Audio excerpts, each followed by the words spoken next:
My name is Malcolm Nair, and I am born and raised here in Calgary, Alberta. I've moved back and forth from British Columbia, Canada as well. I had no friends. They were all acquaintances, or they were all, we were all just, everyone was just using each other. Like, what's friendship when you're a teenager like that? I reached to my phone and I said, "Hey, how's it going? Let's hang out. Let's get together, right?" We get together and I ended up uh, being given these drugs and stuff, and I took them, I take them, and I'm just drinking and hanging out, and I took some mushrooms and stuff, and I took some cocaine, and I'm drinking like all this alcohol, because the cocaine's keeping you awake, alert, and it's balancing the alcohol so you don't feel drunk. The mushrooms are making you feel awesome and woohoo, and you just want more of everything. I ended up leaving the house, and I honestly don't remember and don't know if anybody came with in the car and ended up leaving the car. But I know that I ended up saying, I'm going to go, I'm going to leave because it was not good enough. So I wanted more. I'm driving and everything kicks in. Everything kicks in. My life flashes before me. I'm having a life review of like all the thoughts and all the lights. I'm going fast. I'm talking so fast that when you see all the videos on TV, like lights going like this, that's how fast I'm going in a residential area. I ended up hitting a car first, blacked out, and then going, and then instead of hitting the brakes, I push hard on the acceleration, go up someone's lawn, and I crashed into a house going 100 kilometers an hour, and I ejected head first completely out of the vehicle, and I died. I was done. 20, 30 minutes later, as my consciousness left my body, it was still around my body, observing and noticing. I was out of my body, I wasn't in my body, and I was observing my body, and I was just present. I was like shocked. I was like, I didn't know what to do, to leave, to where to go. Should I go to heaven? Should I go up the sky? I just stayed there with my body, observing, because I was able to see myself just limp and just conscious, unconscious, but I was conscious because I was there. Next thing you know, ambulance come. They put me in the gurney, take me into the ambulance, and that's when I knew that I was separate from my body, because I'm like, my body's being taken, but I'm observing them taking my body. So I'm like, oh shit, I gotta go closer. I gotta stay connected to my body. So that's when I knew and started to notice. And then I see them looking at me and saying, oh my gosh, like, and they're rushing, they're trying to go, and they put the mask on me for the oxygen. They're trying to pump me, trying to revive me. They're trying to resuscitate, and then they say, okay, we're losing him, we're losing him. And they start taking off to the hospital, Foothills Hospital. And we're on the highway, and I'm like observing that, but I'm like, okay, let them work on me. This is cool. And I don't know if I said this is cool, but I knew that I could just be content. So I start to be content, at peace. And I left the ambulance, and I'm watching the ambulance and I'm observing. I'm like, okay, where are we going? Okay, where are we at? And I can see where we are and where we're driving and where we're going. And I'm just entering back in, looking at the lady and the man trying to resuscitate me and revive me, and saying, he's losing too much blood, we're losing him. And they're trying to take care of me until we get to the hospital. Then we get into the hospital and they're rushing me. And meanwhile, I'm just following my body as if I'm just a spirit, a ghost or whatever. And I'm translucent, and you can see me as the whole physical form, but I'm see-through. Like you can almost see me, but you can't see me. I'm like a piece of me, was left, and that's what it looks like. Um, and I end up going into the room, and I can see in the hallway like 5 to 7 random people, maybe like people who found out that I was there. My mom, maybe my sister, an aunt, a local aunt or whoever lived in the area. And then my mom's on the phone making phone calls, calling people. She's just worried. She doesn't know what to do. They're just following the routine when someone's dying or about to die. And every now and then I'm observing, I'm still there. I'm still local. They're taking me into surgeries for my broken tibia. I have a collapsed lung. They don't know if I have brain damage or short-term memory loss. They don't know how much nerve damage I have, how much muscle tearage I have, how much glass I have in my body, because they're pulling out big chunks of shards of glass out of my neck, out of my head, out of my face. There was like glass in me. Um, I was losing my hair, stress. So I was mangled, and everyone who saw me, they couldn't bear it. They were like, "Oh my God, nobody told me this. I know it because I was there. I sensed it. I felt it. I heard everybody's whispers, prayers. I even know when the hospital, the surgeon would turn on the light and like, go and do surgery on me. I didn't know what to do with my body because I didn't know how to enter my body. I didn't know what to do with my body. I couldn't just lay down with my body and be like, we're gonna whatever. But I was looking at the nurses and the doctors though. Every time they would say, and I would look at them like, that's bullshit because I'm a spirit. Like that's a lie. Like I can heal, but my body was a vegetable, right? Like they knew that. They didn't know like what what else was wrong with me, but I was feeling like that's not true. And I wanted to speak and say that's not true. Like don't listen to that. Like don't worry, don't listen to that. I'm right here. At this time I'm like, okay, I know what's going on. They're about to do this, and I'm like thinking, and I'm thinking about my thoughts, feelings, and emotions. And our spirits have thoughts, feelings, and emotions as well, but it's easier, it's lighter, it's more forgiving, it's less like hard. And I said, okay, what am I supposed to do now? Right? I end up going above the hospital, and I'm just allowing. I'm just letting it be. I'm just allowing. And I'm thinking, meanwhile, what about my body? Should I go back? But I'm like, don't be in control here. Something else is in control. So at the same time, we're source, we're gods, but we're connected to a higher source that we have to at the same time have humility and respect, right? And I just kept going. And I leave and I go up and I'm like, it's crazy. I'm like looking at everything like the sky, and I'm getting further and further and further away, but that was the experience. And I entered more of a vortex to guide me, to take me somewhere, like it was like a portal. And I enter this portal, and it's just sucking me fast as light can go. And I'm seeing different lights and colors and frequencies, and I'm seeing different.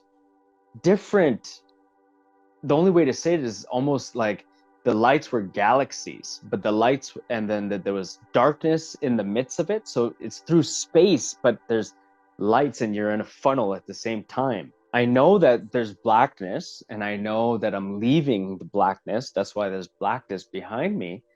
But I'm like, where am I going? And I'm just going so fast. And I feel so vulnerable, almost sick to my stomach, where I'm like, when is this going to end? And at that moment, I showed up. You know, when you're so scared because you're in the unknown, you don't know where you're going, and you just surrender, and you don't know like what's happening. Am I dying? Am I going to hell? Am I going to heaven? Like what's happening? Like it was that sick to my stomach feeling of I'm going to accept my destiny. I'm going to accept wherever this takes me. And I show up, and in front of light. And I'm like, okay, I stopped and there's black behind me and I can easily feel that, what do you want to do? I could be in control, but I don't want to be in control anymore. I had to feel the welcome.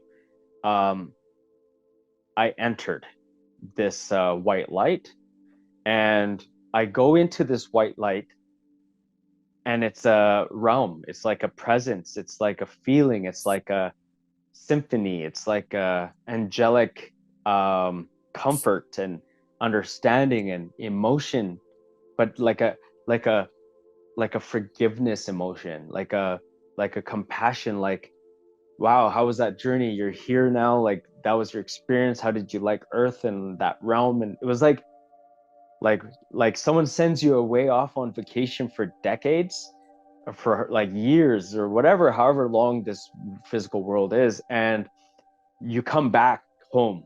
That's what it felt like. It was like I felt like that, and it was so easy to just say, I want to stay, I want to be here. But the biggest judge of all was me. I was the biggest judgment, and I realized that I'm my own judge. It's not God and what people say your judgment day is. No, I observed right away, and I'm looking, and then I'm observing, and I'm like, I fucked up. Like, what am I doing here? I'm a mess up. Why do I feel all this love? But I'm like, there's bliss, there's joy, there's compassion, there's empathy, there's respect, there's honor. I felt honored. I felt like a god. And one god, like one of the gods, right? Like I felt like a part of it. And I was like, wow. And I see like angels, like guardians, just humbling down and just being honorable to the realm and the source. And I'm like looking at that, I'm like, wow, this is where I came from, or this is what I, not where I came from maybe, but this is where I am now. Like, wow. and and then I look and I kid you not, but I see like a figure lift up, that was just the head alone was 20 times bigger than the guardians. And I couldn't see the full body, but I see like a presence, like just a presence being there, looking at me, and I felt the energy. What do you want to do? Well, like I felt welcomed. It wasn't talking, it was more me telepathically articulating everything. I didn't want to say I don't know. I didn't want to talk too much, but I was in my feelings, thoughts, and emotions. And in my own mind, I was like, man, I don't know. I just left that. Like, what do I do? And I started thinking to myself, not saying it to source there, or to the being or the energy.